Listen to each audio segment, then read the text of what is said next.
നമ്മൾ എപ്പോഴും ഉണ്ടാക്കുന്ന പരിപ്പ് കറി അല്ലാതെ കുറച്ച് വ്യത്യാസമായിട്ടൊരു പരിപ്പ് കറി ഉണ്ടാക്കാം. ഇതിനായിട്ട് പരിപ്പ് നല്ലവണ്ണം കഴുകി അടുപ്പത്ത് വെച്ച് തിളപ്പിക്കുക, ഉപ്പും ആഡ് ചെയ്യുക. പാനിൽ എണ്ണ ഒഴിച്ച് ചൂടാകുമ്പോൾ ജീരകവും ബേ ലീഫും ഗ്രാമ്പും കറുവപ്പട്ടയും ചേർക്കാം. ഇതിലേക്ക് പച്ചമുളകും പൊടിയായി അരിഞ്ഞ സവാള ആഡ് ചെയ്തിട്ട് നല്ലോണം വഴറ്റി കൊടുക്കാം. അതിനുശേഷം ഇതിലേക്ക് ജിഞ്ചർ ഗാർലിക് പേസ്റ്റും പൊടിയായി അരിഞ്ഞ തക്കാളി ആഡ് ചെയ്ത് കൊടുക്കാം കേട്ടോ. അതിനുശേഷം തക്കാളിയൊക്കെ നന്നായി വഴന്ന് എണ്ണ തെളിഞ്ഞ് വരുമ്പോഴത്തേക്കും ഇതിലേക്ക് നമുക്ക് വേവിച്ച് വെച്ചിരിക്കുന്ന പരിപ്പ് ആഡ് ചെയ്ത് കൊടുക്കാം. ഇനി ഇതെല്ലാം മിക്സ് ചെയ്തിട്ട് നന്നായിട്ടൊന്ന് തിളപ്പിക്കുക. അതിനുശേഷം നമുക്കിത് വേറൊരു ബൗളിലേക്ക് പകർത്തി വയ്ക്കാം. ഇനി ഒരു പാനിൽ എണ്ണ ചൂടാക്കിയിട്ട് അതിലേക്ക് ജീരകവും അതുപോലെ തന്നെ വറ്റൽമുളകും ആഡ് ചെയ്ത് കൊടുക്കാം.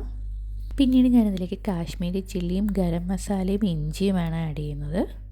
അതിനുശേഷം ഫ്ലെയിം ഓഫ് ചെയ്തിട്ട് മല്ലിയില ചേർത്തിളക്കി വാങ്ങാം. ഇത് നമ്മുടെ പരിപ്പ് കറിയിലേക്ക് ചേർത്തിളക്കി ഒരു സ്പൂൺ നെയ്യ് കൂടി ചേർക്കാം. പിന്നെ ഞാനിതിലേക്ക് ചേർക്കുന്ന ഒരു സീക്രട്ട് ഇൻഗ്രീഡിയൻറ്റ് ഹണിയാണ്. ഇത് കുറച്ച് ചേർത്ത് നോക്കൂ, ഇതിൻ്റെ ടേസ്റ്റിന് നല്ല വ്യത്യാസം വരും. അപ്പോൾ നിങ്ങൾക്ക് ഇതുപോലത്തെ കണ്ടൻറ്റ്സ് ഒക്കെ ഇഷ്ടമായിരുന്നുണ്ടെങ്കിൽ എൻ്റെ പേജ് ഒന്ന് ഫോളോ ചെയ്യണേ. അതുപോലെ തന്നെ നിങ്ങളുടെ ഫ്രണ്ട്സിനും ഫാമിലിക്കൊക്കെ അയച്ചു കൊടുക്കുക കേട്ടോ.